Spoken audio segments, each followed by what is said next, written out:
Charged 65-22, and Oklahoma was in trouble this year when they struggled in the first half against Kent State. That might be a valid point looking back on it. Um, so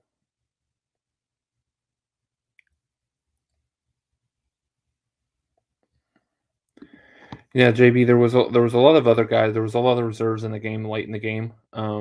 So he did bench some, but if you're talking about benching from a starting perspective, then we'll see how that goes. It might be a time to kind of reevaluate that. I know it's probably going to be a tough week in the coaches room, as they watch the video and they think about obviously how to move forward from this.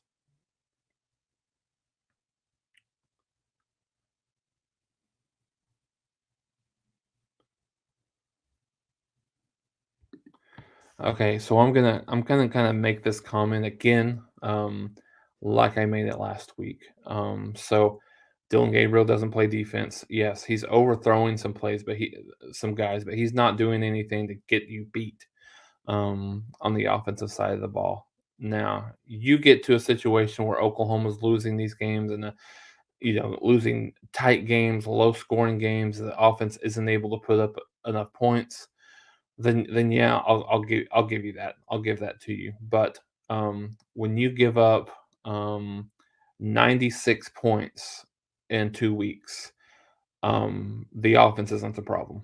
96 points in 2 weeks. That's what Oklahoma's given up um, against TCU and Kansas State. Again, coming in probably two of the not the strongest offensive teams in the Big 12, right? So and then you've got Oklahoma State, you've got Baylor, that are much better defensively, than these two teams that Oklahoma has faced. So you've got a couple of teams that you're going to have to get right really really quick against when those come.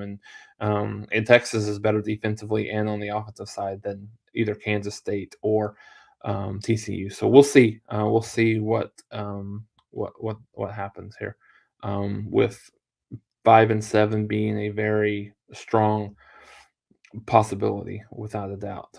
Um,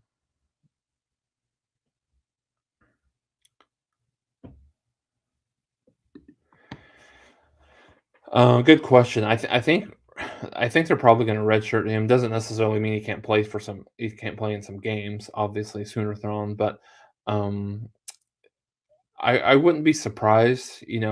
If Oklahoma loses a couple more games, they're 3-4, 3-5, whatever it looks like, and you know they're they're struggling on the offensive side of the ball. Um, I wouldn't be surprised to see him potentially get some looks. Not that they're necessarily upset with anything they're getting from Gabriel, but you know sometimes you play some of your younger kids and stuff like that as that goes throughout the year. Let's see.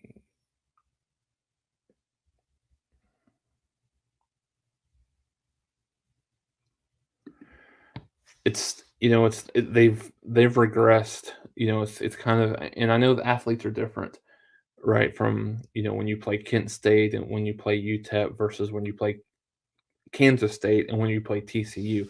But for a large majority of that game, I would very much be interested to see just kind of the tracking of the stats. I don't know if there's any analytics around this, but it felt like Oklahoma missed more tackles than they actually made in this game. So that's obviously concerning on so many different levels. But what we saw early in the season was they were tackling really, really well, right? But they are not tackling well at all. And like I said, it was the worst it's been in the season today. Was so many missed tackles all over the place. So yeah, I don't really know what to say about that either. It's they've either they're something's going on defensively with the lack of effort. You- excuse me, they talked about in the broadcast, maybe they're thinking a little bit too much and not reacting, but that really doesn't have as much to do with tackling as it is when you're having busts and things like that. So, yeah, it's not a good sign, right now.